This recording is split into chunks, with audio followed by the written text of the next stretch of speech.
Hi everyone, and welcome to a brand new episode of Pitstop Fracas. I am your host Anik, and we are back to review the action-packed British Grand Prix, where Mr. Carlos Sainz, in his 150th Formula One race, put it on pole position, and he went on to win the race earlier this afternoon. And my God, what a bloody race it was!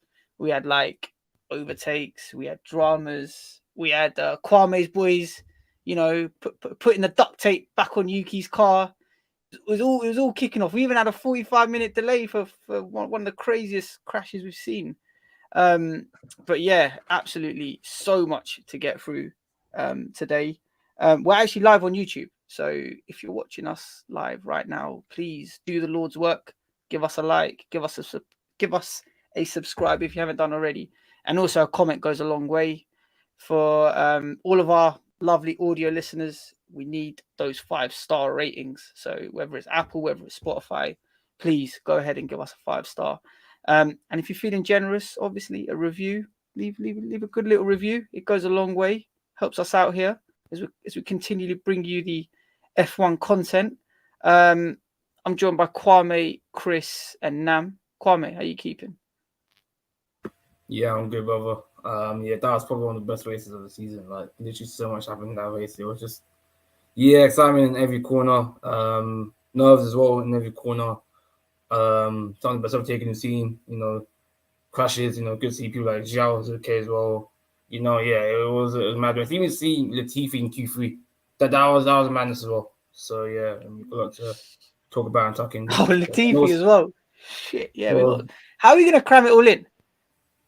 My God, we can do it, man. We can do it. We're live. We'll do it. We're gonna have time. I guess we'll have to do it somehow. Chris, how you doing, bro? Been a while. Guten Tag. I'm all good. Mick got points, but unfortunately, Alonso got a top 5 finish. I'm wearing a T-shirt inspired by Alonso, as one of the bets I had with one listener of ours. He said, if Alonso gets a top 5 finish, I have to wear this shirt. So here you go. I hope he's happy, the pagan, but yeah. There you go. See? There you go. See? And I think just on that, if you haven't already, please make sure you follow us at Pitstop Fracas. We converse with everyone. We love having Formula One debates and conversations. So yeah, make sure you follow us at Pitstop Fracas. You got Chris there taking the L with an Alonso t-shirt. We should do a few more bets. Actually, speaking of bets, Nam, we've got a bet, haven't we, with regard to Mercedes this year? Are we gonna put that out to the public or what? We might as well, Might as well. Well, I know that I'm gonna put a poll up to find out which champagne I'm gonna get. So we might as well, to be fair. All right, let's go. So I made a bet with Nam at the start of the year. I saw those side pods that Mercedes came with, and I promised everyone in the group chat that they won't be winning a race as long as they have those side pods. Nam at the time, I think it was like March the 19th. Yeah, I got the date, March 19th, about 4:30 p.m. He told me, that Merc are definitely winning a race this year, and they're one aero package away. We debated. I think a couple of weeks later, we said, that's it. Let's put a bet on it. So the bet is a £100 bet, and the winner would receive a bottle of champagne up to the value of £100. Yeah, get it right. It's not a £100 bet, bro. It's a bet. Yeah. It's bet for champagne valued at £100. Yeah. We don't condone betting, by the way, in any way, shape, or form. But when it comes to the Pitstop Fracas group chat, anything goes down. So yeah, there you go. So as long as Mercedes have those side pods, in my view, they're not winning. So we'll see what happens.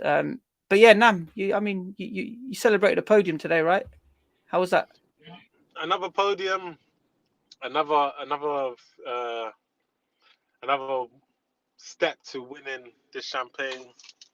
We almost had you. I know you were sweating. I know you got in your car. I know you started to put the engine on. I know you was heading to Oxford, bro.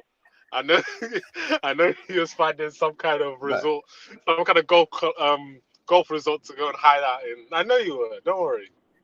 Bro, if Lewis Hamilton is struggling to overtake Charles Leclerc with half a front wing and 25-lap old hard tyres. I worry for Mercedes. I really, really worry for Mercedes. But get onto that. Let's talk about Carlos Sainz, the main man. Stuck it on pole, which I thought was quite lucky, the way in which he stuck it on pole. But he got pole and he went on to win the race. Kwame, talk to me about that qualifying from all three of them. Let's talk about all three of them in qualifying. And when I'm referring to the three, Max, Charles, and Sainz, obviously it was a rain-affected session, but it seemed like that last run on Q3, whoever literally finished was going to get pole. Leclerc spun round, brought out the yellow flags. Max was on a hot lap, and obviously the run before from Carlos Sainz basically ensured that he got pole. So, yeah, what did you make of quali? Yeah, quali was good. I mean, I feel like with wet qualies, they're either very hot or cold. There's no in between. I feel with wet qualies. I feel like the best balance of a wet quali is when it's kind of like an intermediate, where it's going, from kind of raining and it's drying and switching, which was the case in on Saturday. Like you said as well, it was mainly a battle between Sainz, Leclerc, and Max. Max was the faster guy throughout the sessions. Q1 he bodied it. Q2 as well. Q3 leading for the majority of it as well. And then and then like I said, like Sainz literally at the end, I feel like he started the fastest hot lap. I feel 700ths of a temp, so it's that close between them two. But he got what he needed to do, and it was enough in the end for the others to get ahead of Sainz. So yeah, he did the thing at the end of the day. I mean, Sainz, that's his first pole as well, which there'd be question marks about his qualifying, and he did his job. So yeah. I've just been asked to show the comments. This is the problem with live streaming. You know, you could go. I've got a set agenda, and we've got loads to get through. But when Richard and Mart's in the comments in me, it's not easy. The thing is, even Chris has gone off camera. He don't even want to show that Alonso t-shirt no more. But yeah, Chris, let me discuss one man from qualifying, Mr. Nico Latifi. Breeze through Q3, breeze through Q2, made it into breeze through Q1, breeze through Q2, made it into Q3. We make of that. He had none of the upgrades, but he showed that dog in him. Tough conditions. He went out and drove really well. Like, what can I say? That he proved that performance that he can be in F1, but it's a good swan song. Look, guys, you have to respect man for driving well. Guys. Latifi making it to Q3, like I said on Twitter, it's like that student in set 3 or those low sets in school, and they bagged a random mock test, bruv. That was it. We ain't gonna see Latifi ever again in Q3. It just doesn't. Yeah, but we have to. It just don't add up. It just don't add up. Like, bruv, it was a rain affected qualifying, yeah. And every single time I've seen since Liberty Media have come onto the scene, yeah, when it's rain affected, we always get one random driver that's made it to Q3. Today it was Latifi, Chris. So he ain't got no dog in him. Nah, bro. He ain't got no dog in him. He was just the Formula One rain lottery winner. That was Latifi today, bro. But yeah, go on, continue. Sorry, I interrupted. You got to rate it though, whatever happens. No, man, I can't lie. I was lucky still because he scraped out of Q1. Literally, just scraped out of Q1. I think he was 16th, 15th in Q1. He just got out in the last bit because obviously the lap was drying, so he got a faster lap compared to K-Man. Oh, no, it's not K-Man. And then I think he was one of the. Yeah. And then in Q2, I think he was one of the earlier runners. Yeah, so just literally lucky just by. And the rain got hard. Yeah, as a session winner. So. But kudos to him. Kudos to Zhao as well for getting to Q3 as well. My gender got modded, but the guy's been rubbish all year. I'm giving him his one bit of props. I don't need to talk about him ever again. So it's just like, let me give him that one moment shine, Sometimes at pit stop, you be nice. exactly. You know what? We're probably not gonna praise him again. I mean, we want to, but I mean, I highly doubt we're gonna praise him again this year. So, well done, Nico Latifi. Yeah. Q3. Actually, wait, one last thing. He did spin out in Q3, which was embarrassing. So he was like 22 seconds behind everyone else. So, right, but Q3 and Latifi is just happy to be there. He thought, you know what, I'm just gonna tease everyone a little bit. But yeah, quickly wrapping up qualifying because we really want to get into the race. Mercedes P6, P8. What do you make of that, Nam? I think we need to now come to the understanding that probably Mercedes doesn't have a qualifying car. That car isn't set up for qualifying. So plus it was raining, so yeah, and I heard that as well. The strategy was they did a cool down lap. Why? Like, what's the point? So yeah, it wasn't great, but it's what I was expecting anyway. Especially with the conditions, I wasn't expecting them to put it on pole. That wasn't what I was going to do, and I haven't really expected them to do anything in qualifying for a while now. I know race pace they can build up to that, but they're not quali merchants, innit? Unlike Monegascan that I know. Bro, they're not even race merchants as well. Let's be honest, bro. They're merchants of nothing at the moment, bro. They're just best of the rest. I mean, they're good. They're good. They're good for racing. I mean, today kind of proved it. So right, if Leclerc had a full car, he will be off in the distance. I promise you. If Leclerc had a full car, if his engine didn't blow up, if he didn't spin out, there's excuses for Leclerc, bro. There's too many excuses for Leclerc. Yeah, bro, they're all out of control. No. Let me finish. For someone who is supposed to be the quote unquote the potential world drivers champion, this guy makes a lot of mistakes, my G. His car blows up too much, and he's spinning out too much, bro. So I can't lie to you. You can't talk to me about Leclerc being anything other than a quali merchant at this present moment, bro. That's it. Verstappen is really dunking at me. We'll get on that. Some of these comments are killing me. Leclerc is a Pogba. We got a comment from Nathan. Leclerc is a Pogba of F1. Bare hypotheticals for him to do good. But anyway, as the next comment comes in, the Charles exclusives are valid today. Anik, stand your ground. Let's get on to the race start then. Obviously, no rain. Beautiful British summer. To be honest with you guys, at the start, I was fairly relaxed. I was like, you know what? Let's see what's going to happen. And then as soon as they took the blankets off and you saw that Max was on the soft tires, I was like, oh my God, it's going to be chaos here. I actually thought that like Max was fully going to send it on Sainz.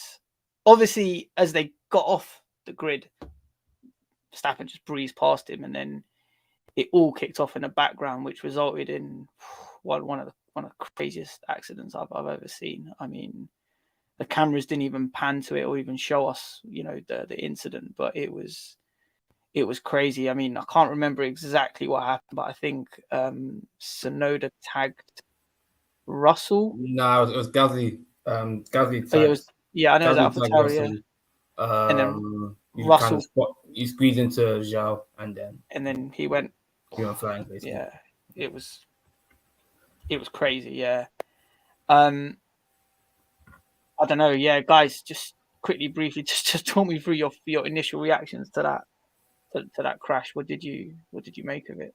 I mean, it was crazy, man. Because but it was crazy because like with Silverstone, obviously, the first corner is very open. Like there's a lot of runoff in the front of the first corner in Silverstone, but despite that, and it's very fast into the right-hander, but there's not that much crashes that really happened. I can remember to my top of head that happened in Silverstone. It's not like a Monaco first corner where everyone just kind of collapses to one another, or Spa. It's not one of them circuits where people will just crash into each other. So I didn't think anything mad's gonna happen. I thought everyone was fine. All of a sudden, when you're watching the race, to see a bunch of smoke, see one car flying off, but obviously the TV director learned a lesson from Ram to Gojun in Bahrain and decided not to film anything because they didn't know what happened to Zhao.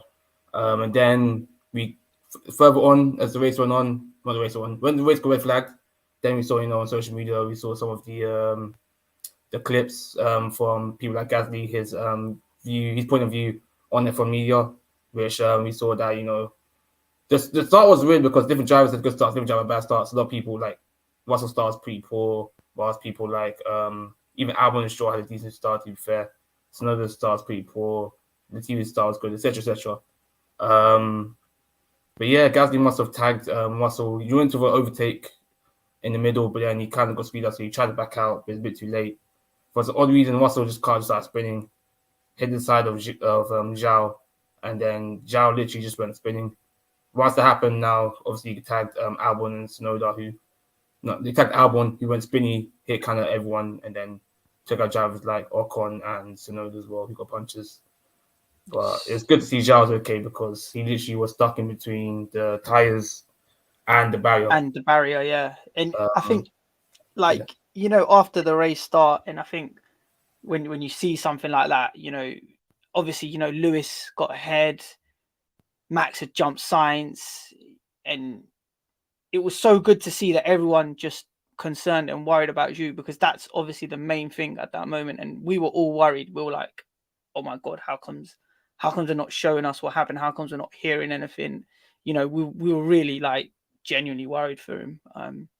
Thank God and touch wood that he's okay, because man, the way that incident unraveled, it was crazy.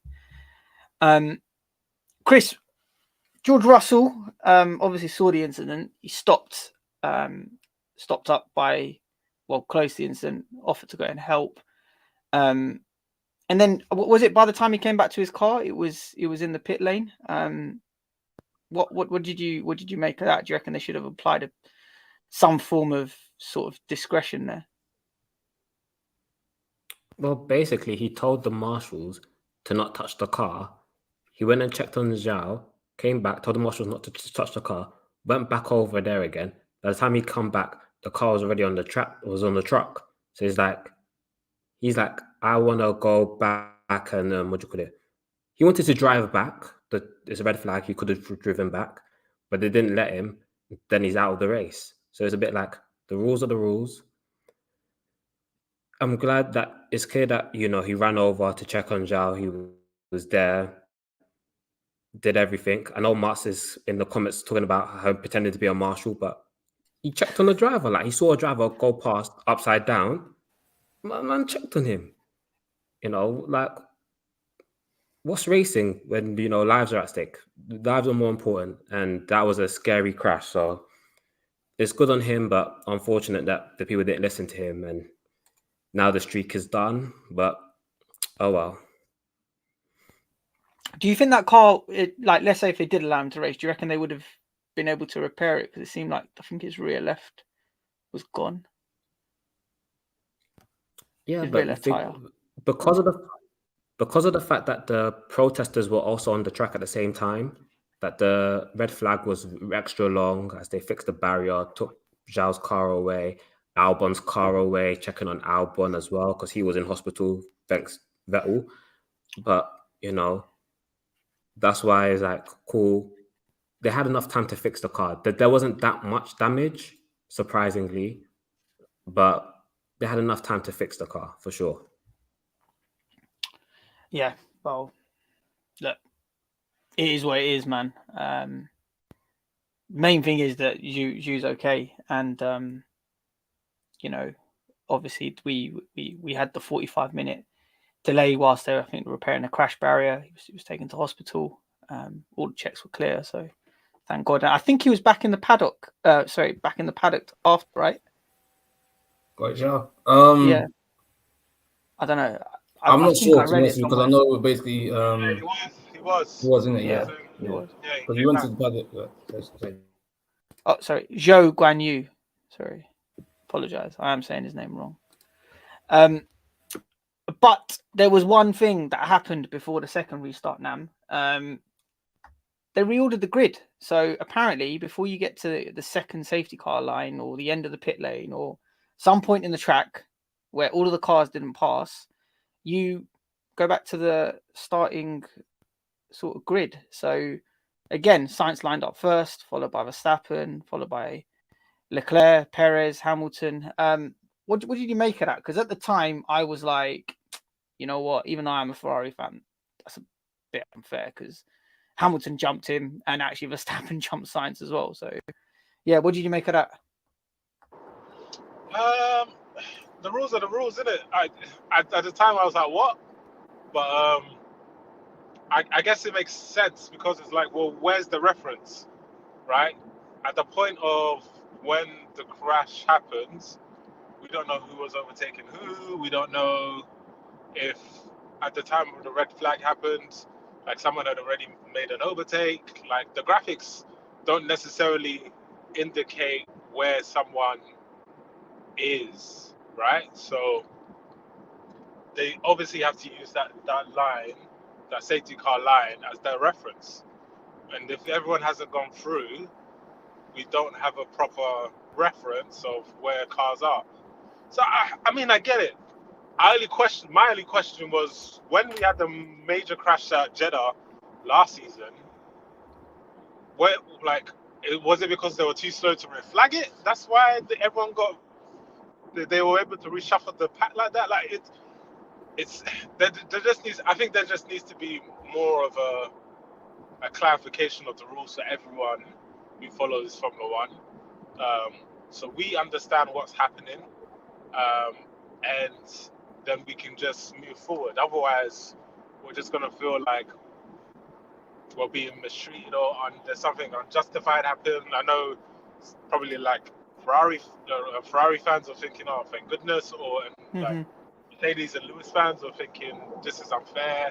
Verstappen fans are thinking this is unfair. He was first, X, Y, and Z. Considering where Verstappen finished at the end of the race, I feel like he probably felt quite hard done by it. But I think, yeah, we just need to have a clarification of what the rules are in regards to reference when we have red flags and things like that.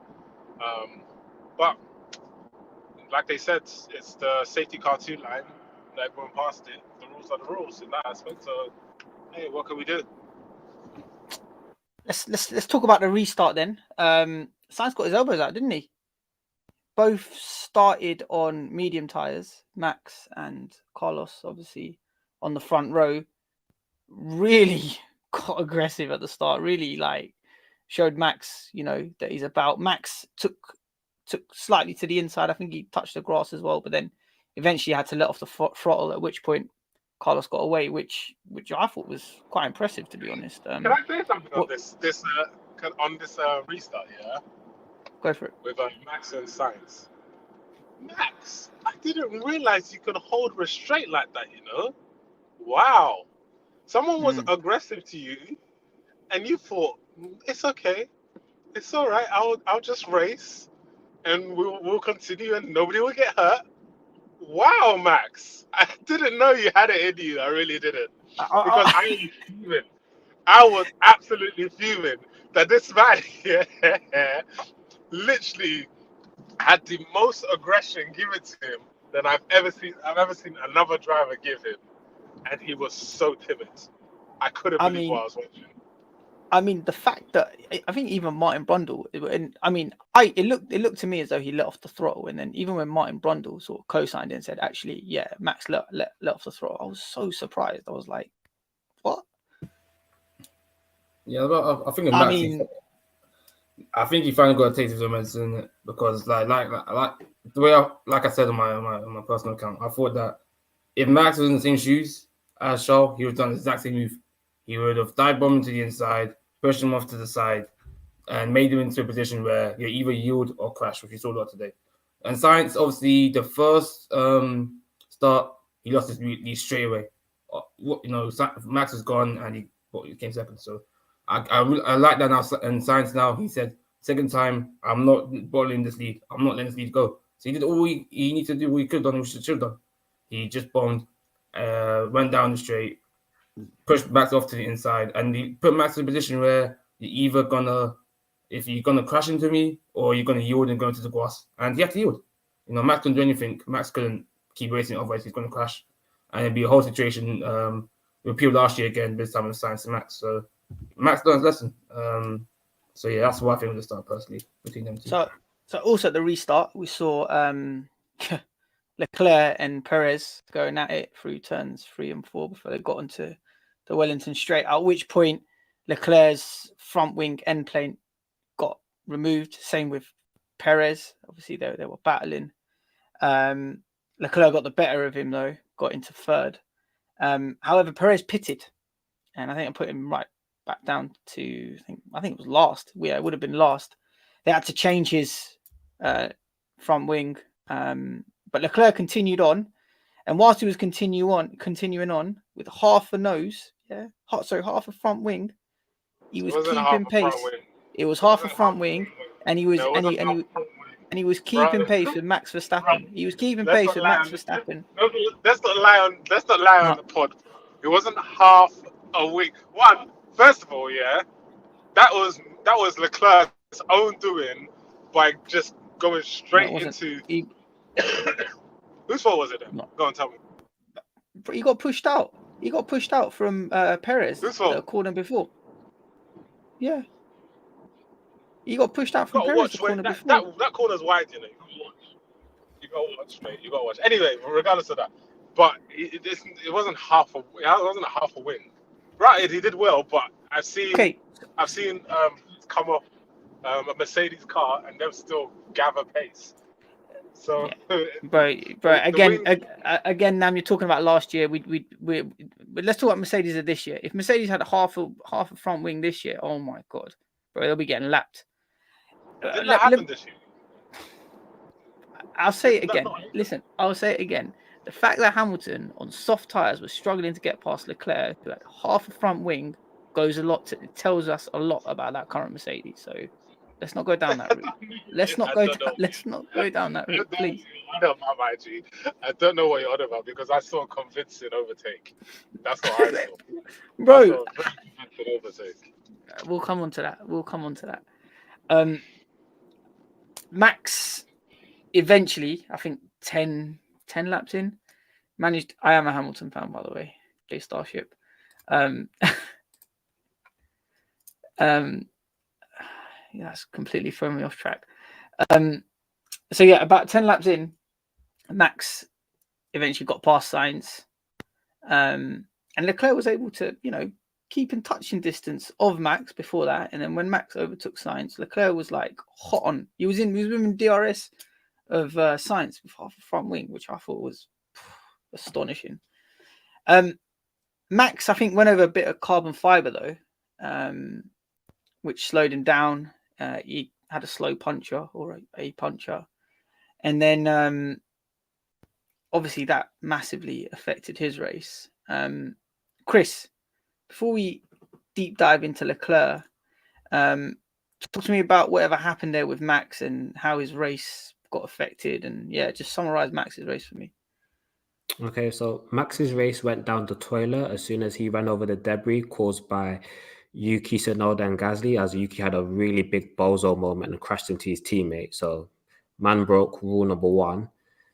And then obviously that damage went under, it punctured the tire and damaged his floor. So his race was just finished. Like, he had no pace, was getting overtaken by everyone. It was just whinging and crying on the radio, and then driving like a terrorist at the end of the race. It was a case of an easy victory was stolen from him, but it is what it is. Like, I don't care. But it's not his fault though.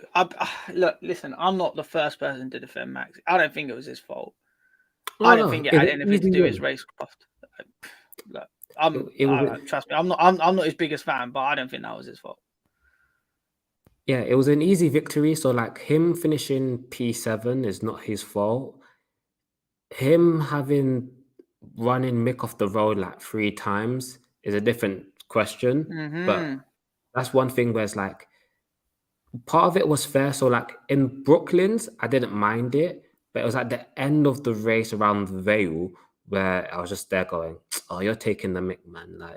Like, leave a bit of space. Like, man's running, getting off the throttle and everything. It's like there's no need to be so desperate in your moves."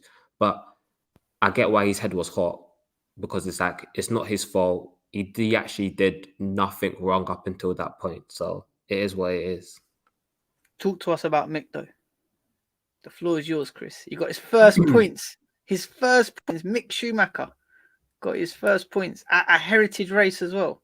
Talk us through what happened there, man. Look, we're at a normal racetrack. Drivers weren't doing too much terrorism to him. The car didn't break down. Like, nothing went wrong in the race, at least. In qualifying, the car was broken. They forgot to put a part on the car, so his steering was bent. Yeah, so like, Haas, you're still on the fraud watch. I'm still watching you guys because that's disgraceful. But Vaz there, like, he did the job. Like, I told everyone it was coming. Like, I knew that he had enough. He has enough in him. He has enough speed in him. He was cooking all weekend, and it finally happened. Like, nothing went And that wrong. was on merit as well, yeah? That was on merit. It was on merit. None of this safety car, nothing like that, helping him out. Look, he was ahead of his teammate. He was gonna be ahead of Max when the safety car come out. Then they pitted him onto softs for the first time. They pitted man under a late safety car and gave man fresh tires, unlike in Bahrain where they're doing up nonsense. So it looks like they learned from their mistakes.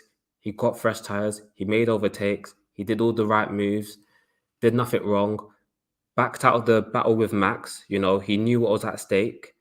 Learned from the lesson from when he battled Vettel in Miami. So I can't complain. Like, he's finally good. Look, and also he's ahead of Stroll in the championship. So Ants, hold that, Ants. Yeah, because I know you're running the Mick agenda, and your boy Stroll behind him in the championship, bro. Hold that.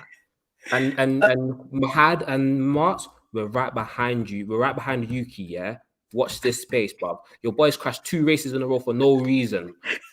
Watch this space, bro. We're coming. The explosion's begun, bro. It's time. You know what, Chris? I'm very active in the stock market. So what's the current price for Mick stocks? I might have to take some stocks from you. But the stock price is actually bare low at the moment because, boy, the Monaco and Saudi crashes were crazy, bro. We're on recovery process now, yeah? We're on recovery process now, but it's all good. It's going to come back up, but just like the explosion is ready to happen, like, you know. It's like the crypto market, yeah, just went all the way down, yeah, but we're going to recover. That's good.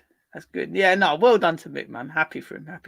I would have liked it if he overtook Max Verstappen on the last lap, but it is what it is. Happy for Mick. Max was doing too much, fam. But yeah, like Chris really explained the whole thing. But yeah, that annoyed me. I can't lie, but I understand why Max did it. Man, the driver, he wants to keep the P7, he wants to get the points as much as he can get. But you're doing it to a Haas. Like come on, it's like when you're playing against your little brother on FIFA and you smack him 10-0. For what reason? He's literally like that. Anyway, Wait. Man said Yuki collected points in the first race, yeah? Then what happened after that, bruv? Man had his car twerking all over the place and crashing all over. But not even, man. Bro, he got popped by what's born the born Mercedes designer saying he's gonna be the best guy in the sport. And listen, he took his time to adjust to the sport, just as Mick did. But Yuki is still doing his thing. Yuki, listen, today, yeah, cool. He lost the back end of the car and he did crash into Gasly's car.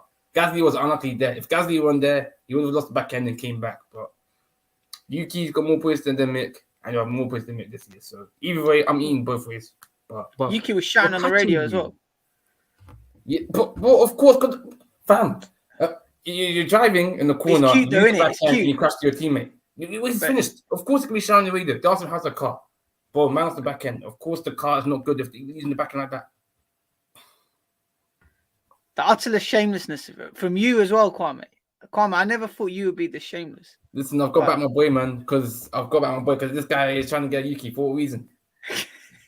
So I need to back. My hand's not here as well, so I've got back Yuki, man. Listen, I've got back Yuki. Have you going? The fans were shouting Yuki's name. And Were whatever they? hill is in Silverstone, Fans? What fans were they? They were chanting his name. No, bro. All I could hear was Leclerc and Hamilton's name today. You got the source. Anyway, enough about Max. Credit to Mick. But obviously after Max went out, what happened after that? Leclerc and Sainz were battling for the lead. Sainz pitted early for hard tyres. He was slow to get them warmed up. At which point Hamilton was slowly but surely closing the gap between him and Leclerc at the front from like 5 seconds down to 2 seconds as those medium tyres slowly degraded. Eventually, they pitted Leclerc early, and he came out just behind Sainz, and he was on the radio to Binotto and his engineer, not to Binotto, to his engineer, saying, "Please let me get ahead of Sainz because I'm quicker than him. He's holding me up." What do you make of that exchange, Chris? Because should Leclerc be doing that? Did that even affect his race? Did that, could he have won if he got ahead of Sainz earlier after that first round of pit stops? What would you make of all of that? It's one of those things where he's half right to complain, but he needed to be a bit closer. You know, when it's like you're three or 4 tenths behind instead of, just over a second. He needed to be a bit closer, but I get why he was complaining. And I get he was faster, but sometimes it's just like, you got to force these men to make the decision, which he eventually did. But, those Ferraris don't look after their tires. Like, you need to be that guy and make, like Richard said in the chat, be the man and make the overtaking maneuver. Like, make the move right away. Like, all the moaning on the radio isn't it? Like, yeah, it's true. It's true. And I actually had to put my hand up and say, like, look, if you're going to be on the radio complaining about getting ahead of Sainz, dude, just go for him and overtake him. Now, fair enough, he didn't meet whatever time. I think it was like 32.9 or whatever lap time Sainz's engineer told him to meet. He never met it the next time round, so they swapped the cars around. And as soon as they swapped the cars around, Hamilton had pitted by that point, I think, and he put out 4 seconds straight on Sainz. So he was quicker than him, but he wasn't quick enough to overtake him on track. Now, I personally think if he had a whole car, he would be long gone, because in with a complete car, he is by far and away quicker than Sainz. But you know what? It is what it is. However, at that point, Ocon, his engine packed in. Was his engine packing? Kwame, you would know. Yeah, Alpine doing Alpine things. Yeah. Alpine doing Alpine things. So he decided, was it on the Sir Lewis Hamilton straight? I think he stopped up literally just there. Actually, not sure. Yeah, I feel pretty sure it's on the straight. Yeah, I'm not sure which straight. He was on the straight. It was literally the straight. As you It go wasn't. into Yeah, It was on the old pit. It was on the old pit. lane. Yeah, that's the Hamilton straight. So yeah. Yeah, so it was. Back in there, fam. Man, do you not know what the Sir Lewis Hamilton straight is? And you claim to be a Hamilton fan. Cool. Well, I know the old. Funny how I know. It's funny how I know what it is, but I know the old names. So until that kind of stays in my mind, that's the old pit lane. So we can. It's Sir Lewis Hamilton, please. Okay. Do you know all the corners? Do you know all the corners? Go on, bro. There's Cops, there's Vale, there's Abbey, there's the Wellington Straight. There's do them in order. Do them in order. Do them in order. Go on. Listen, I'm not going to be doing my just host the pod. Just hold the pod. Anyway, after all of that, every time I just can't get Leclerc out of my Ocon, bro. So Ocon DNF'd. Yeah, Ocon DNF'd. Brought out the safety car. We all knew the safety car was going to come out. At which point, the Ferrari boys decided to keep Leclerc out, pit Sainz, pit Hamilton, pit Norris, pit Alonso, pit Perez, and they're all on soft tyres, whilst Leclerc in the lead is on hard tyres, 25 laps or so, hard tyres. Now, at that point, I'm going to come to you on this now. What's going on there? Like, what's going on with the Ferrari lot? Because it just seemed like a no-brainer just to pit him because everyone else pitted? Or do you reckon they were just thinking, we just got to hold position here, like, or is it just a no-brainer? I think it's. How harsh do you want me to be, bro? Be honest, and then I don't think. And then you can run agenda. I don't. Okay, I'm being honest. I don't think the Ferrari. Okay, first one. I don't think the Ferrari strategists had a plan in place at that time, and it took them a long time for them to put it in place. Or I don't think they fully trusted Leclerc to fight back for the lead at that moment. And also as well, if you're going to come in for the pits, you know what? Those are the two reasons I think. I think that was the issue for them. With Sainz, it was easier because he's behind. He doesn't have damage. He doesn't have damage, actually. So we don't know the extent of the car. So just hedge your bets on him and cover Lewis.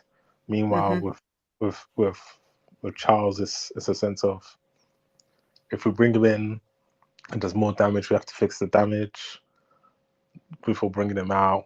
Like, there's quite a few things that we need to do. So yeah, it was a weird strategy at the time. I was like, yeah, these guys aren't using logic. They're just running on passion, which, yes, is a very Ferrari thing to do.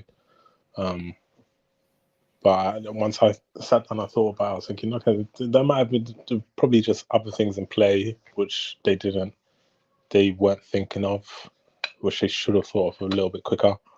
And that ultimately cost Leclerc and his race, to be fair. Peak, yeah. I mean, as soon as it happened, I was like, this guy, you know, he's got a broken car, he's got old tires, like, it's going to be virtually impossible for him. Like, I thought he was going to end up, like, Max could have even overtaken him, man. I felt proper gutted. But he went on to show that, you know, he's a lion at heart after the restart. and coming onto the restart. Eat my food, bro. Come on. Listen, Nam, how comes at the restart, Hamilton wasn't breathing down Leclerc's neck? Instead, he's too busy squabbling with Perez. Mate, you tell me. Sorry. Why is he not breathing down Sainz's neck at the restart? You tell me, you're the Lewis Hamilton fan, aren't you? I'm asking you. I mean, I'm asking you, Lewis Hamilton fan. To be honest with you, Hamilton, if we really want to talk about him, he was on course. In my view, he was on course for a win. Yeah, he could have won this race. Yeah, I agree. So they brought him in. They brought him in on softs, and I reckon Hamilton on softs, 1v1 against Sainz. You know, full cars and everything, not half a car like Leclerc. I'm telling you, Hamilton can beat Sainz. So how comes Hamilton didn't win this race? He have the fastest car. He can beat Sainz.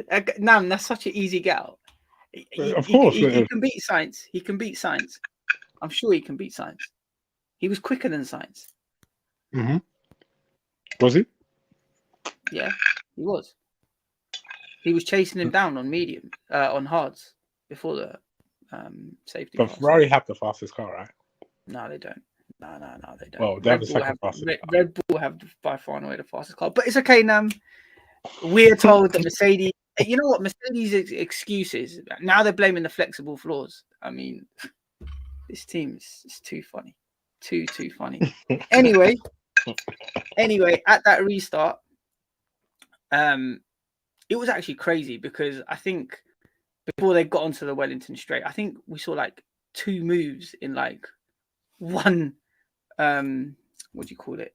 In one picture. Like Leclerc got overtaken by Sainz, and I think Perez got past Hamilton. It was all kicking off at that restart, and then by that point, Sainz was off and away, and then literally for me, we saw like I think it must have been like 1.5 to 2 laps of pure drama and pure F1 racing between Leclerc, Checo, and Hamilton. That battle was honestly amazing. Like, Kwame, talk me through what happened there, man, because it was just, I didn't even know what corners they were in half the time, but they were just wobbling with each other. It was respectful. It was entertaining racing.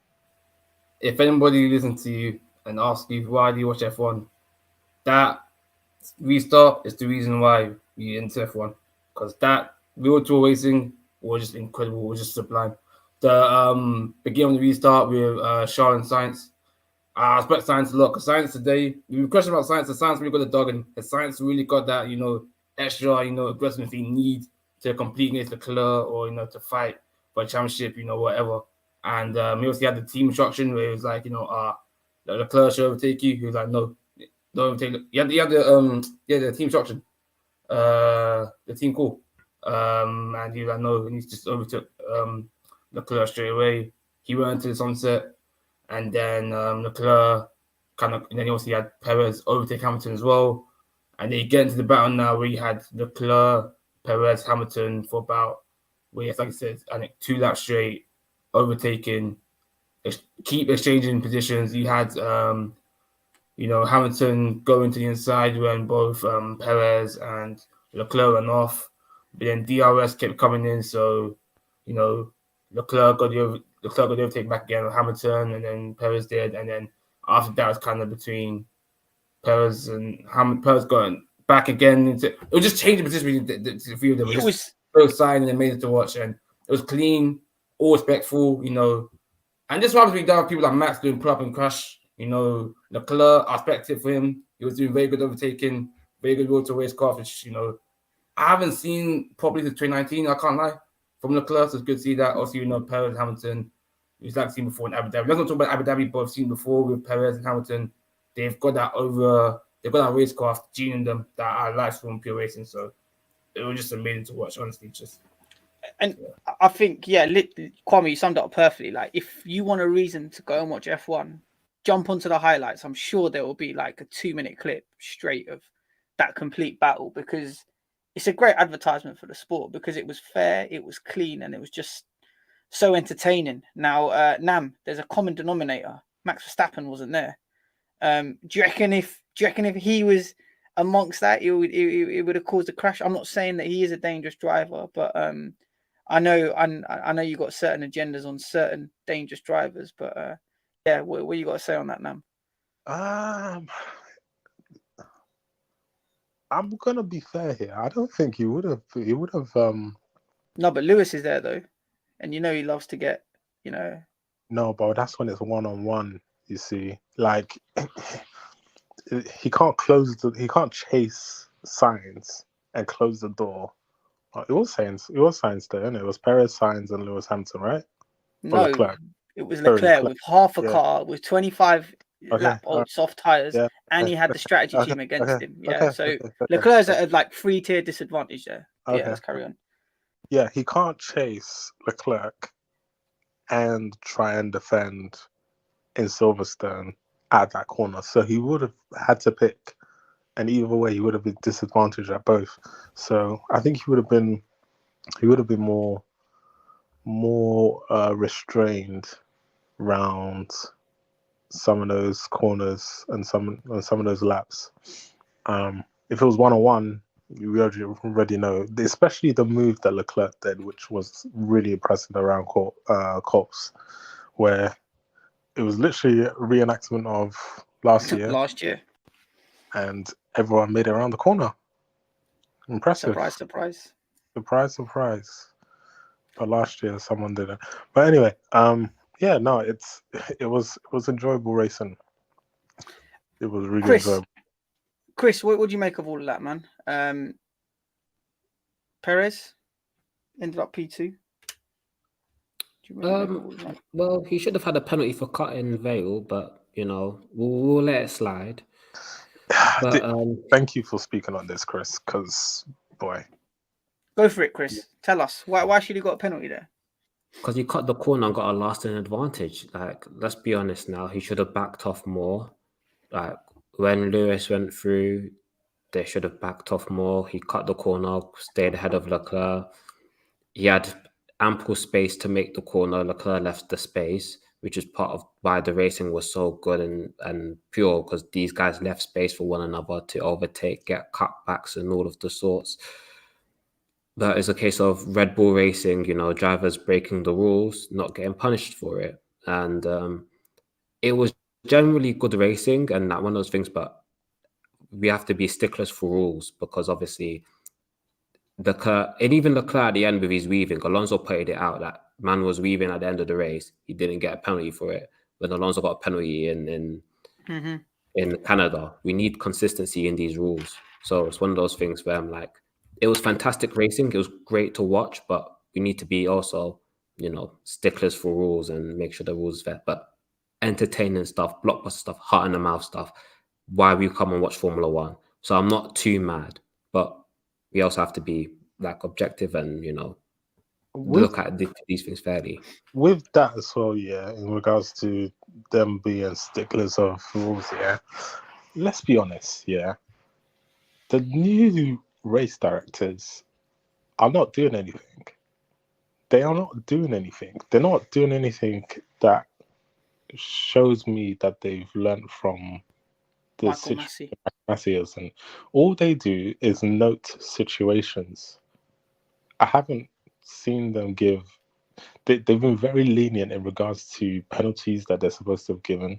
Because Chris is right. Perez should have got. Well, he did get a 5-second penalty, didn't he? Or no? No, he didn't. He didn't even get that. He didn't. Last season, that would have been a slam dunk 5-second penalty for gaining an advantage and not giving the place back. So I'm just confused as to what we have two racing directors for. We've got two of them who can't even apply the proper punishment. Like, what's the point? It's the FIA president, Mohammed bin Salman, he needs to do better than what he's doing currently, and he's just picking the wrong battles to fix. Right now, we have a situation with just leniency of the rules, in regards to driving, which once the drivers get onto that, it's just going to be worse. We have teams building illegal cars, and nobody doing anything about it. It's why shouldn't we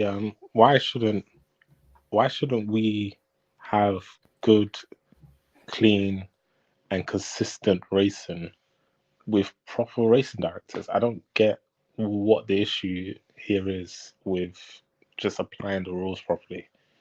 But yeah, man. Anyway, it is hard because even I tweeted it. I was like, "What is Michael Massey back in the director's box when they started doing that reordering at the start?" Fair enough. There was a rule there that was applied, but I mean, I don't know. It just seemed a bit at the time for me. It just seemed a bit weird. But yeah, look, I mean, I think he should have got a penalty. I honestly think Charles was pretty aggressive as well. He could have got a penalty at the start. Going head to head with Perez. But it is what it is. Chris, let me ask you a question. Coming back to Leclerc, as usual. Do you think if he didn't fight and battle the way he did, Sainz is getting the win?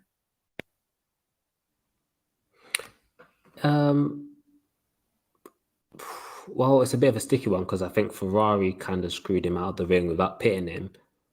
But yeah, I think part of it was that whole, if he doesn't do that mistake and run over the curb and hit Perez, I think maybe he finds it easier to catch and overtake Sainz. Maybe he has even more pace. It's one of those things where ifs, buts, and maybes. Like, there's no telling of what could have happened. And to be honest, it is what it is. But Anik, I got a question for you, quickly. How come Leclerc doesn't have a podium? Hold on. What's up? What was that? I muted him. I'm joking. Go on, sorry, Chris. I apologize. I didn't mean to mute you there. But yeah, go on, go for it. No. Yeah, come on. Leclerc's form since Miami. No podiums. Nothing. It's a bit spooky still. So spooky, my G. Okay, listen. Like, putting my bias aside, there is a point where you have to look at the driver and say, could Leclerc this weekend have made better decisions or drove better in certain circumstances?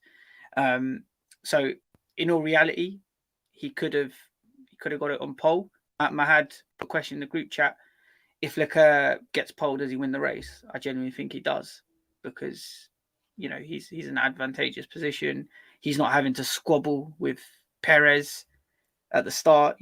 Lose half his front wing. So yeah, I think that could have been better. He could have called the strategy today.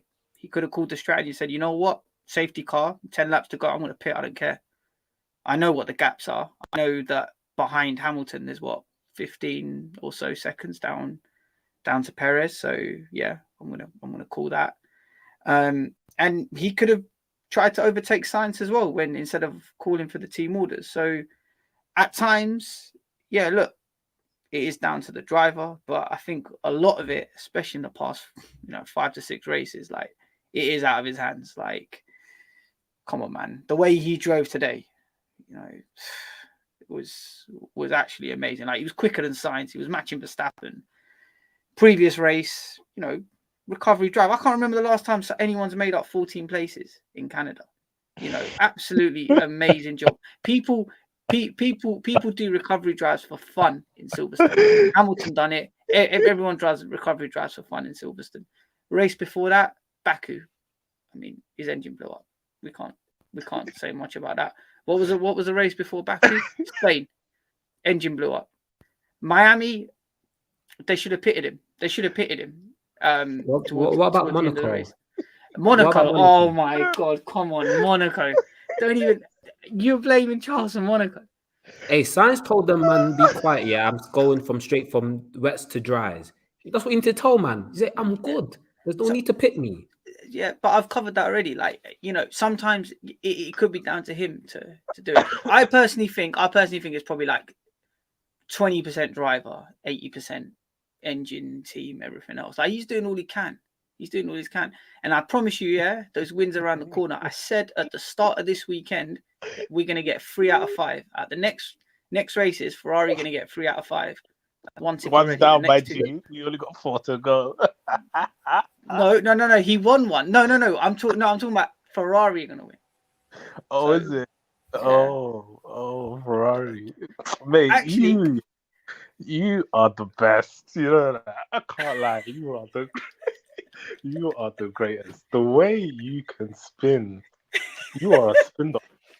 Why don't we? You need to get yourself to the Conservative Party, because right now you could spin anything that is happening. Anik Sunak, yeah.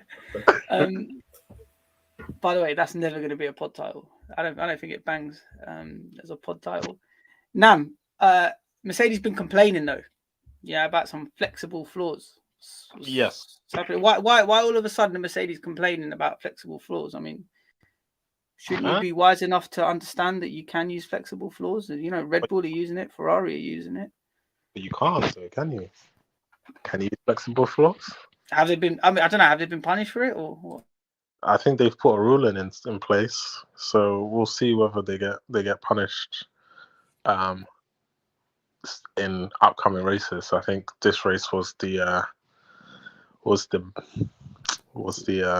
France, but France is when the rule comes into effect. France. So 2 races from now. Yeah.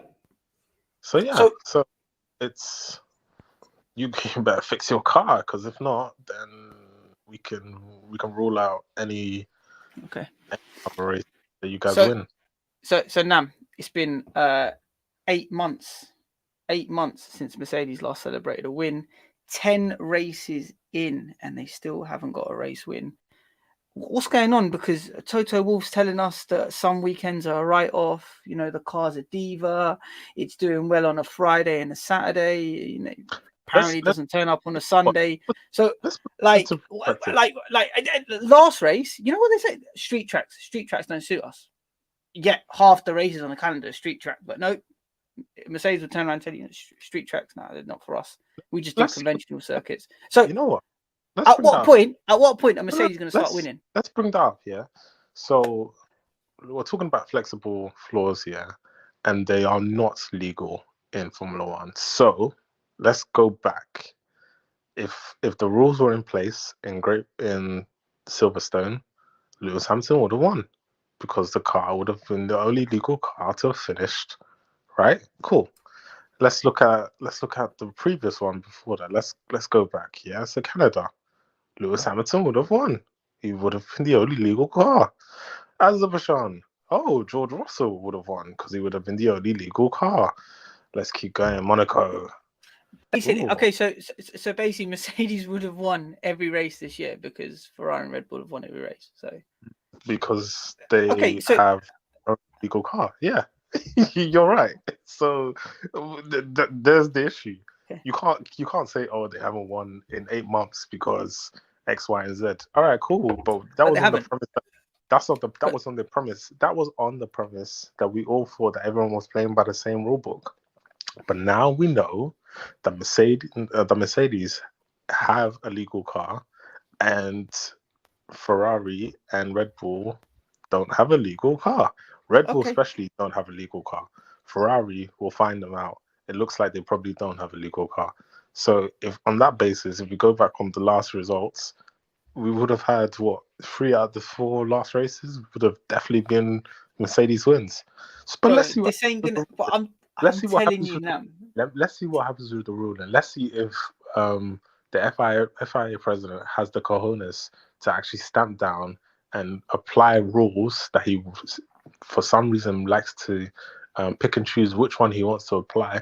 Let's see if he has the balls, if he has the jugular to really apply these rules. My heart of heart doesn't think he does.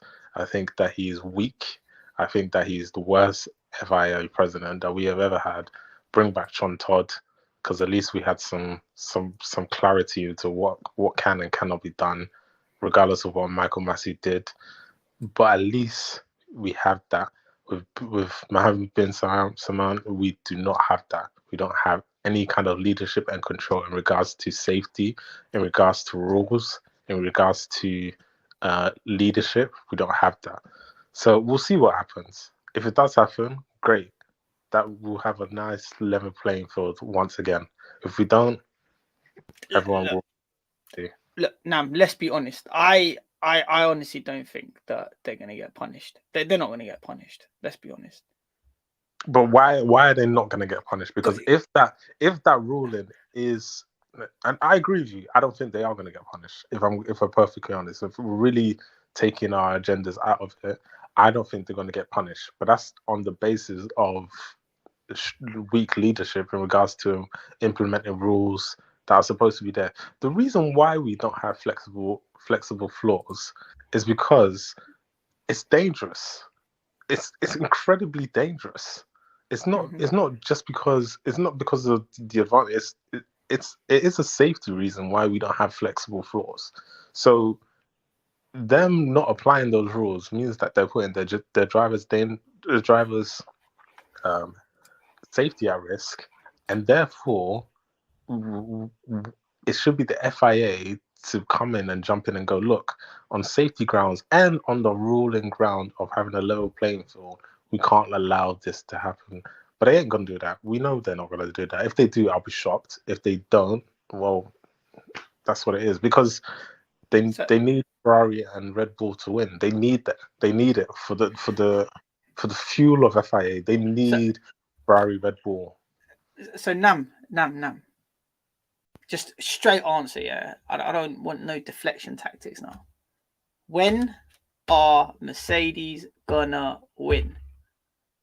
I don't know, but they will win. Simple. They will.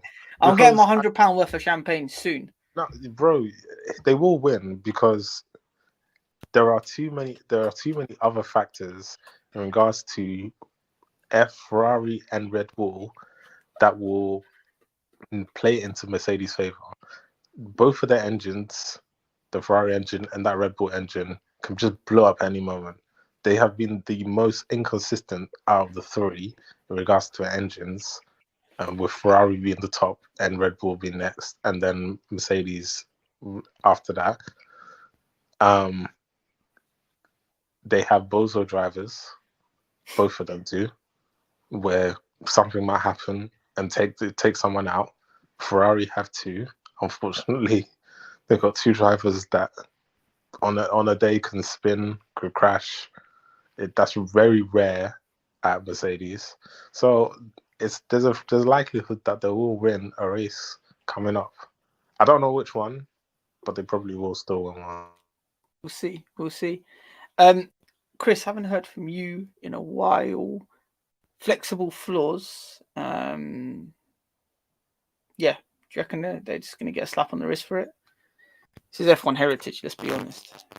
Basically, it's a slap on the wrist now, and in Austria, but there's going to be they're going to work out how to check it properly, and then in France, if they've worked out how to see how the floor is flexing too much, it's an instant DQ. It's one of those things where once the FAA are aware, they'll give people time to fix it. You have a time to fix it and stiffen up the floor. And then once you're done stiffening up the floor, then France is a black and white. If this is wrong, you're being disqualified. It's a technical infringement. We all know that these things don't happen right away. They always take a bit of races to sort out and fix once it's been brought up to the FIA and those in charge. So it is what it is. These engineers are always trying to bend the rules and take things into their advantage. It was a smart play. You've been caught. Now change your car and make adjustments. I still think they're going to be faster than Mercedes, even though it will slow them down a little bit. But I think it'll bring Mercedes into play a lot more after the floor being fixed.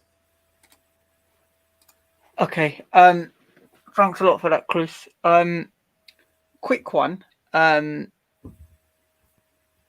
Whilst we are sorry. Let's mine's a bit scrambled right now. Let's get your view on this one quickly, Kwame, with regard to the flexible floors. Why has it taken so long for them to clock it? Why has it taken 10 races for them to clock? You know how F1 and the FIA, they kind of just move slow and then move dumb, and they don't really complain. They don't really do anything until there's a complaint or there's an issue.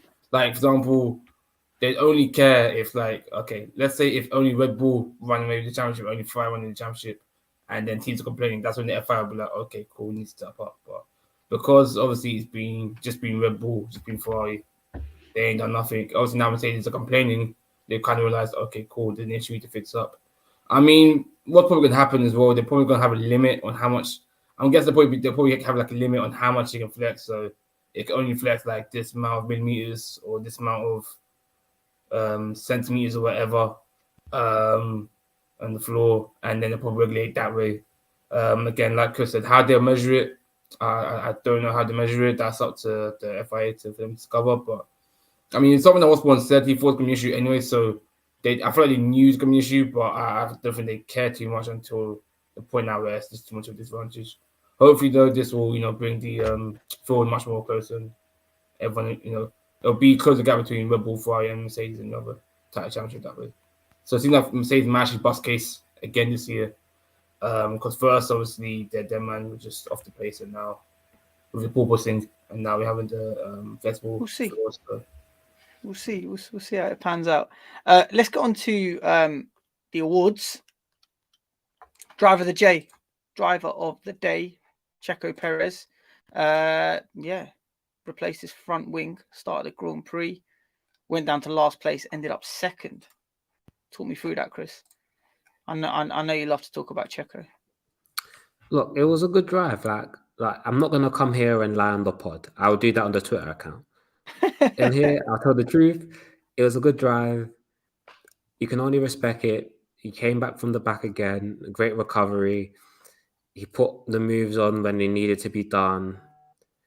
A small safety car tax, but it is what it is. He did his thing. He kept it as clean as he could. So I can only respect it, and good job by the people. Although I'm a bit annoyed that Latifi and Mick got the same amount of percentage in that poll. But other than that, I can only respect his drive. No hate from me today, unfortunately. Fair enough. Look, mate, you just got to call what it is. Like, great drive. At the end of the day, hindsight, it worked out changing your front wing at the start of the race because you ended up second. A couple of good overtakes as well. So yeah, well done, Checo. Well done, Checo. Moves a little bit closer to Max, doesn't he, in the standings? That driver standings looking a bit tasty now, isn't it? I mean, obviously Max didn't collect maximum points for once, but yeah, no, it definitely is getting closer now. With obviously Perez is now Sainz closer winning. to Max, and Sainz and Leclerc are closer as well. So yeah. Yeah. Cool. Next one. Latifi Dior, Danny Rick. Oh my god, Danny Rick. What an appalling performance. You know what? I completely forgot about him until after the safety car went round. They told us lap cars can now unlap themselves. I was like, oh my god, I completely forgot about him. And when you see his teammate Norris, you know, he's up there battling for 5th and 6th. And this guy's like plumb last. Yeah, Nam, what's He just he hasn't been comfortable since he left Red Bull, has he? He wasn't really comfortable at Renault. He hasn't been comfortable with McLaren. It's now verging on concerning in regards to Ricardo, because what else is there? Let's say you don't improve at McLaren. Where do you go? Where do you go? He goes what? Alpha. So yeah, I think he's got to go to America or something. You got to do Indy 500 or something. This is last chance saloon for him, I think, in regards to his Formula One career. I'm not saying this season is his last chance, but like he just needs to get points on the board. That's what he needs to do. He just needs to get points on the board and start finishing race from 10th, and then 9th, and then we can start talking about, all right, cool, let's get up and race for positions, podiums. Right now it's just it's bad for him. It's not looking good for Danny Rick. It's not looking good at all for Danny Rick. I mean, look what Lando Norris is doing. Right? Lando Norris had I swear to God, COVID like last month, and he's driving and he's still dunking on him. Like,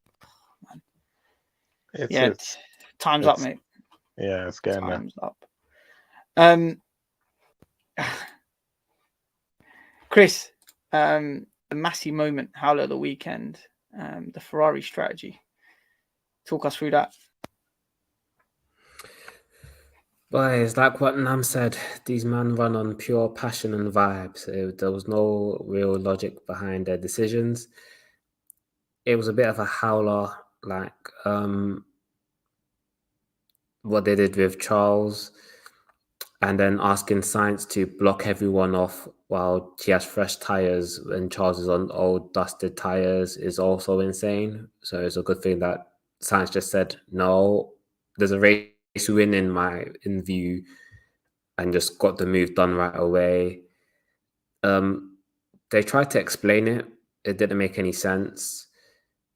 Their strategy team is like bottom 3 strategy teams, and that's Ferrari strategy team, just terrible. Like, they're so bad that Mercedes got away with a 4.3 second pit stop when fighting for the lead, and no one cared. Because Ferrari are that bad.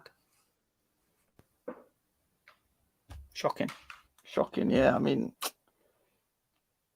yeah, man, it was a tough one to take. As soon as that safety car came out, I was like, come on, man, just pit him. And then they don't even know what they're doing. You know, when they want to try and invert the cars, they're telling Sainz, hit this lap time. You got Leclerc in your ear. Yeah, man. It's just the worst thing is it's the same thing cropping up every week with Ferrari. You know, it's the engine or the team or the team or the engine. Hardly ever the driver, because, you know, the drivers are pretty good. But, you know, it is what it is. So we had an amazing weekend of racing. You know, we had drama all over the field. We had great overtakes. But I think, you know, there was a really serious topic that came out at the top of the week. And this was to do with some comments that were made in November from Nelson Piquet with regard to Hamilton's, you know, incident with with Max at Cops last year. And you know, he used some really disgusting language to describe Lewis Hamilton. Obviously, I can't say it, but there was just, you know, a topic that we feel that we should be discussing on the pod. I myself, obviously, when we started up, I was just like, you know, we really want to push, in my view, for like 3 things here. We want to push for, you know, breaking down those like racial barriers, you know, gender equality, as well as those financial barriers. And yeah, there was some, you know, racist, well, there was quite a lot of racist language used by Nelson Piquet. So yeah, Nam, do you just want to take me through your thoughts with regard to that? Obviously touching on the comments from Kelly Piquet as well, Yuri Vips. Yeah. It's been a very eye-opening 2 weeks, because it has been 2 weeks of racially charged language from Yuri Vips first, and then the discovery of what Nelson Piquet not only said once but twice on a podcast, and then the subsequent kind of like defense of these 2 individuals has been probably the most baffling thing for me. So for anyone who doesn't know, Yuri Vips on a gaming stream used the N-word just unprovoked in regards to catching someone, catching someone who he was shooting, by the way. Let's not forget about that. He was shooting someone in a game and said, "Catch that N-word," which, like I said, was used unprovoked. He was subsequently taken off the Red Bull Academy, which, okay, cool, but was left to continue to race with High Tech, and as a result, F2 gave a very interesting statement, which was contradictory to what High Tech was given, which to me means that the message around race and it's just not clear in regards to kind of like the Formula One series, because the teams came out to obviously denounce what happened, to say that language like that shouldn't be used, which is fine. Then we have the Nelson Piquet situation, which, if you see me on the Pitstop Fracas Twitter, I have been very vocal about, and I think some people don't realize why I've been very vocal about it. The reason why I've been very vocal about this situation is because Nelson Piquet should know better. With Yuri Vips, people say, yeah, he's young, he's 21. I've always said, if you use racist language, you're racist. It's factual, because if anyone was to say anything anti-Semitic, we can't say, there won't be a situation that, oh well, it's a mistake, so bygones become bygones. If anyone wants to say something transphobic or homophobic, we won't be saying it's a mistake. And this person's a good person. We would say that this person has said homophobic things and therefore is homophobic. That's factual. So Nelson Piquet, not only once, and he tried to say that, oh, he didn't mean what he said. He said it twice in a situation. So to me, that is not acceptable. It's not acceptable using those words in any form. Personally, for me, and I'm gonna be very honest with everyone. Personally, for me, you use that kind of language, you should get banged. That's it. Facts. There's no it just slipped out, bro. There are French words I don't know. I can't say them. Doesn't mean that I'm gonna then. It can't slip out. If you don't know the words, you won't say the words. Anyway, Nelson Piquet used those words. He apologized. F1 and subsequent teams, except for Red Bull, Max Verstappen, and I think a few other drivers, I can't remember, but notably Red Bull did not put a statement out on what he said. Now, there is a direct connection from Nelson Piquet to Red Bull, and that goes Nelson Piquet, Kelly Piquet, who is Nelson Piquet's daughter, who has tried to defend her father. Okay, fantastic, but he still used the N-word, and therefore you defending your father using the N-word means that you're complicit in the racism. Facts. Kelly Piquet is boyfriend or was it partner or like what? Closely linked. Closely linked, as Nasha would say, sibling or partner, to Max Verstappen, who is a Red Bull driver and is employed by Red Bull Racing. That link to me is too close. It's too coincidental that Red Bull didn't put a statement out on Nelson Piquet, who has a connection to Max Verstappen. That to me sounds as a person, and a lot of people of color on our pod and who are listening to our pod know when we see things like this, it's an immediate red flag to racist behavior. You who might not experience racism might think, oh, Max hasn't said a word, or Red Bull haven't said something. No. Us being complicit and keeping quiet is almost as equal as the racism. So Red Bull not putting that statement out, to me, is a massive red flag on where they believe racism falls in complicit and like acceptance in motorsport and the wider society. And we can have so many people saying, oh well, they employ people of color, they have an inclusion thing. That's fantastic. But when someone says one of the most racist things twice, you need to put a statement out to allow us to know that you're not complicit in that racism. Max as well, when asked about it in the pen, quickly was to defend Nelson Piquet. He said, he first said, yeah, everyone should not be using racist language. Okay. It's not correct for people to use that language. Okay.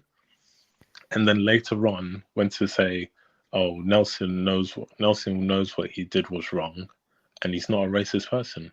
How do I know he's not racist? You tell me how I should know that Nelson Piquet isn't racist. Because in the situation that we've seen, he said it twice and he said something homophobic. So to me, he is racist. But you've defended that. So how should I believe that Nelson Piquet isn't a racist when he's used that language? What does that say about you, the world champion, Max? What does that say? So does that mean that this is the first time you've heard him say it? Probably not. You've probably heard certain stuff about it and you've let it slide. You've been in a car racing series with the 7-time world champion who also is a black individual, and there has been language that your team has used, employers have used, staff members have used against Lewis Hamilton, racist language as well, and you're there. So how am I supposed to believe this? And people, I saw on Twitter, were defending these two people. This is so. I'm sorry, I'm going on a tangent about it, but these are the things as people of color we look at. We don't look at when someone says the N-word, because we know you people say the N-word. We know you people use the P-word. We know you people use homophobic language and transphobic language and derogatory language to women. We know you use that language. So what we're looking for is for people who are our allies and stamping it out. And when you are silent and when you defend it, you are in the same bracket. So as F1, I'm just wrapping up now. And as in F1, there needs to be a sea change. There needs to be a sea change, the language that is used, and there needs to be a sea change in how we deal with racism. Putting out statements, fantastic. I need to see actions. I need to see people fired. I need to see people not returning to F1. I need to see people who have used racist language and have been even defending races, been fully punished, and even maybe having, if it's drivers, having points put onto their license, being banned.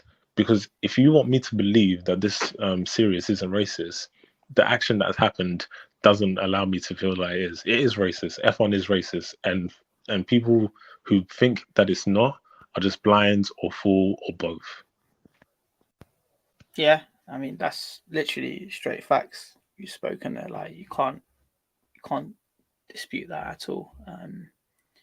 It's a serious topic, and like we've known. I mean, what I've been watching this for 20 or 25 years, long time. Been watching Formula One. You just knew it was. You always knew that it took place in the paddock. You always knew that. That it exists, and just for it to again resurface this week and the way in which it done was just really just shocking. And even little things like the PK's coming out to defend what they said with an Instagram post. Even things like, I don't know if it's true or not, but Kelly Piquet's Spotify album and the name of that playlist, it just makes you think like, what is going on here? It's the fastest growing sport. They're announcing, they're telling us about the revenue figures and this, that, and the other. People jumping on the bandwagon, but when you're having these people that basically influence how the sport is seen. Girls know who Kelly Piquet are. People want to understand about F1. They're gonna look through past world champions and see who Nelson Piquet was. They're gonna see Max Verstappen at the moment as a current world champion. It's just not enough, in my view, being done, and I still think we have a long way to go to fully eradicate it from the sport. Do you want to say anything on it, Chris? It's as simple as this. The Nelson Piquet needs to be banned. This isn't the only case of him saying racist or homophobic things. Like, the whole rant was unprovoked. Like, they were asking questions about Keke Rosberg, then it turned into calling Hamilton the N-word and saying homophobic things. The defense of him is poor. Like, I sit there and think to myself that Max, the question has to be asked of Max, is your relationship worth the stress? Like, and fire your PR team and hire George Russell's one, because it's nasty. Just to put out one statement, just condemning the family. Like, bro, she's not worth it. Like, I don't understand why you're putting yourself through distress. Same thing with Red Bull. Like, I get that, they took definitive action with Vips, and removed him from the program for acting like it was a 2012 COD lobby. But it's like, you can't do the definitive action and then sit down and go with another case, which is probably even worse, and just sit there and be silent. You have to, But Chris, you know why? You know why? Because Max brings the money for them. Max is the face of their brand, and Max brings the fans to them. So it's money-wise for Red Bull, and which is why they're complicit. You can't turn around and be silent at this whole situation that's connected to Max. You just can't be, but you have been. Why? Because you're thinking about your pockets. So you're okay with racists to defend, to follow and defend racist actions because they line your pockets. Okay, so that means the money is more valuable than black people in your sport. Okay, fine. So obviously there was the booing of Max when he qualified P2. I saw on BBC earlier, I think it was earlier today, he straight up said, we're better than that. We shouldn't be booing drivers. Do you think, I really don't want to make this all about Max, but Kwame, do you reckon Max will come out and do the same thing next week if Lewis was to get booed? If he got P1, P2, P3? Hopefully not. Hopefully not. With me with the booing, because of the intention of the booing, because of all what's happened during the past week, obviously with the whole situation, with the PKs, with Silverstone last year. Usually I would say I wouldn't care. I like that kind of, quote unquote, shit house we never won the whole, obviously chance now, but because it's been racially motivated and charged, especially with the battle between Max and Lewis, it does feel funny to me. It doesn't feel right. It doesn't feel like it should happen. So hopefully when you go to Austria, go to Red Bull's race, hopefully I don't see no that kind of discriminatory action. That's what I'm trying to say here. If it's fans getting against fans, cool, but I don't want nothing to come from a managed place like that. That's what I'm trying to say. So hopefully not. Yeah, obviously with a topic like this, there's no sort of time limit or whatever. If you feel as though there's anything else you guys want to get off your chest, feel free to. I mean, I've said my piece. I'll say as well with Red Bull, I feel like they think they're slick, because to me, I feel like everything they kind of done is kind of planned in it. Because let's start with the whole situation with Vips. He should not be saying that on the stream. I don't care about his age. I'm the same age as the guy. I couldn't care less about your age. You're old enough. You're grown enough to know to not use that language. So you shouldn't be saying that. People can say the context, and I don't care. You shouldn't be saying that.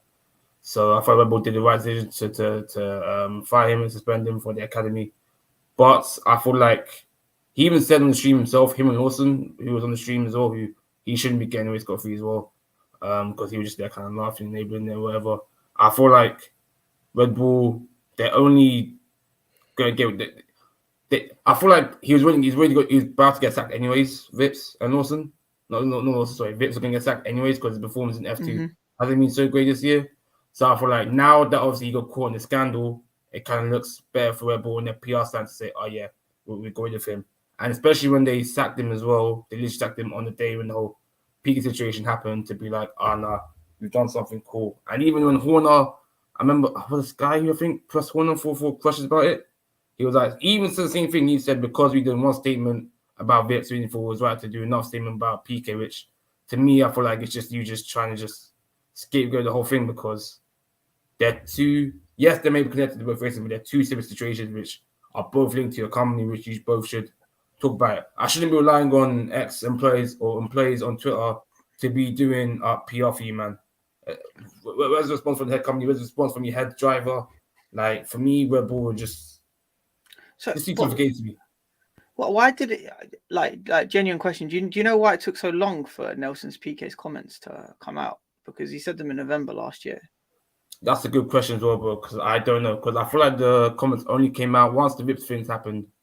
You know how, social media, once once something happens, then the whole kind of backload of things happen with similar drivers. But you're right, because I feel like that tweet, I've seen the video before, but the back just didn't click on.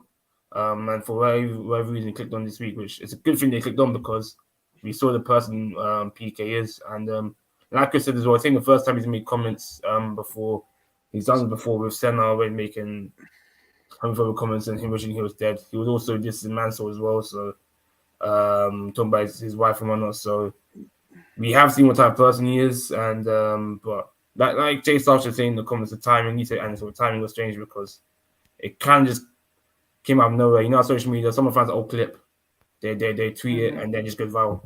So I feel like because what happened with Vips, I feel like that's how somebody probably had it in the backlog of their archives of the computer and just started to upload in course chaos. This ain't the end of the story, you know. This ain't the end, because, like you said, why did it take so long for Nelson Piquet to for this to come out?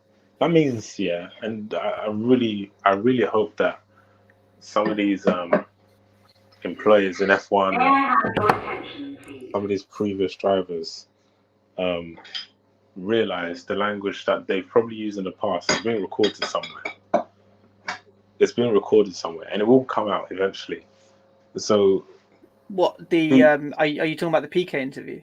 Yeah. So not just the PK Institute. I'm just talking about in the wider F1 kind of sphere. Yeah. That a lot of drivers probably said things that have been racist or homophobic or transphobic or have been just pure kind of like racially charged language, right?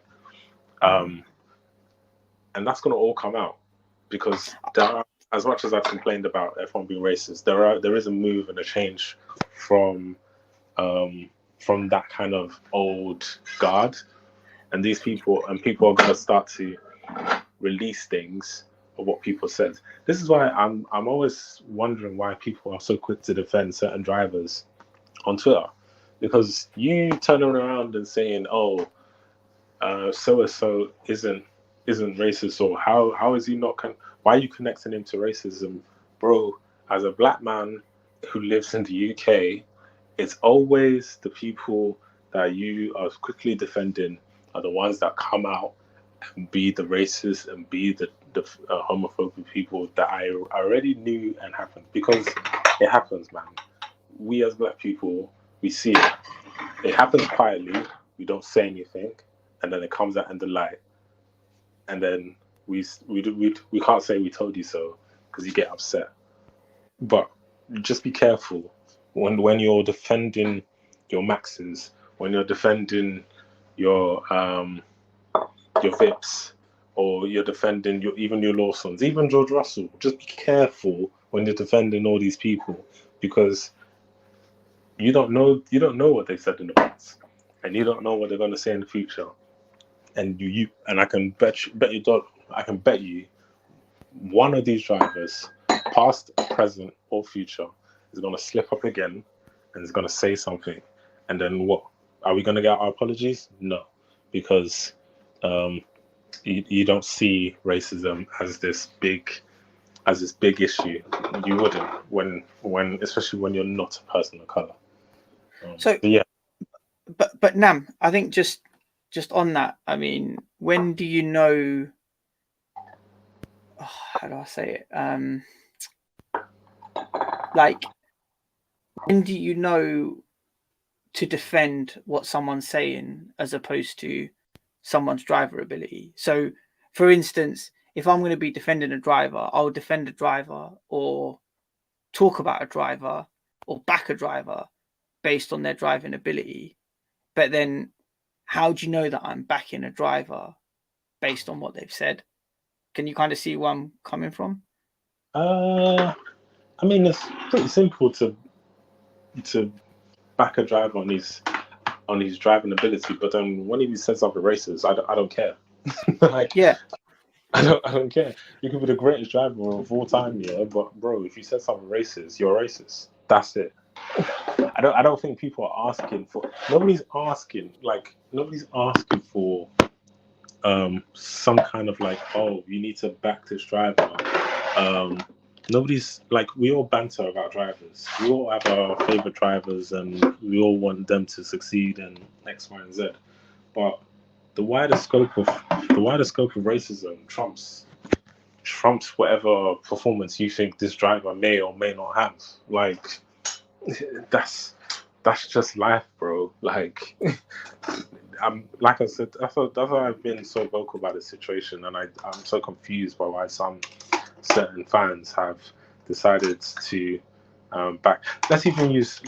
People say I've got an agenda against Max Verstappen, but let's use Max Verstappen. Yeah, he has used racial language before against Lawrence Stroll. So he's a racist. That's a fact, because you've used the language. Whether someone believes that, oh, he said it in jest, or oh, he might have said it by accident, or he didn't know what he said, bro, you used the language. I haven't used the language. I didn't even know it existed.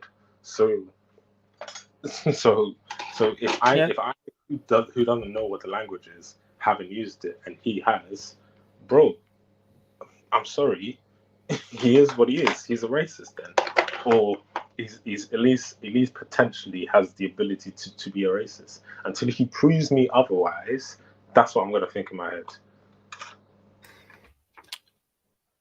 Kwame, quick question for you. How hard do you reckon it is for, I don't know, African, South Asian driver from the UK to try and get into this sport? It's hard, bro, because first they need to get exposure to watching F1, and usually the thing that usually attracts people to like a sport is, you know, someone that resembles them or look like them. So I mean, for South Asian community, there's no South Asian drivers in F1 at all. The black community is only Lewis Hamilton. So everyone else just, you know, white male. So that's in itself is hard. Let alone you having to try, even if you're okay, cool, you tell mum and dad, I want to go karting. First of all, going to go karting itself is peace. Like, for example, it's a lot of money. Like, we try to go karting ourselves, man. I mean, bro, people don't have that money to throw around for 40, 45 minutes on a go-kart track. Exactly, and you only get one shot, literally one shot at it, and it's not as though, I can come back and, you know, do the same thing next week. Yeah, but like, let alone the competition, man, because let's say £50 for like 30 minutes in the car, let alone the competition. So, and again, a lot of people, you know, from South Asian, black, you know, African Caribbean households, we haven't got that disposable income as our white counterparts have in itself. And it's not like you're having these companies giving out scholarships to get into the go-kart. You know, Lewis Hamilton was lucky in the sense that, you know, one Dennis McLaren saw talent, and his dad, you know, we mortgaged his house, working 3 jobs, we mortgaged his house. Even got drivers like Ocon do caravans, you know, to go to races. So, but basically, it's a rich man's sport. Let's keep it short. It's a rich man's sport, and a lot of us haven't got the money or even the money to get involved. So it's very, very hard. And then now you've got, you know, all these stories as you get older, hearing drivers being racist now. That's what's going to put certain drivers off. You know, mental health is a big thing. It's going to be like, well, I don't want to be here if these people don't like me. These people don't respect me. And it's all, and it kind of comes back to the statement that I said earlier about, you know, those 3 things, you know, gender, race, financial, all kind of intertwined. Like, if you see a paddock that's, you know, full of men, full of white people, and you see that, you know, they've got money just to throw around, it's like, you know, the risk that you are then taking to try and get into the sport is so much higher. I think we spoke to one person a while back on like the Clubhouse days, and I think he was from China, and he said to enter a race, like I think it was like a GT series or something, to enter a race, he had to spend like £8,000 of his own money just to race. And that was half a day. And any damage that happens to that car, that's on him. It's just, it's ridiculous, man. I mean, a lot has to change, and I think that's exactly what we stand for here. And we'll continue, you know, voicing that message. Any final thoughts on this topic, Chris? No, the guys covered it really, really well and really honestly. And it's one of those things that we know what's up. We know the circumstances of the sport. We're one of the people who's trying to make a change from one side, but it is what it is. And there's only so much that we can actually do. And it's up to the people who are in there on the top to actively make a difference and actively make a change. Yeah. Exactly. Yeah. I guess we'll leave it there. We're back next week. Austria. I don't know. We're gonna go live. People tell us to do live again. I don't know. It was good today. It was good. Covered a lot. Entertainment, banter, agendas, and obviously picking up serious topics as well, just like we've done there. If you haven't already, please make sure you follow us at Pitstop Fracas on Twitter. As I said earlier, if you're listening back on the audio, please give us a 5-star rating. It goes a long way. Last but not least, if you're watching this back on YouTube, almost 2 hours, please leave a like, please leave a comment, and make sure you hit that subscribe button. But yeah, until next time, guys, peace. PDR leave.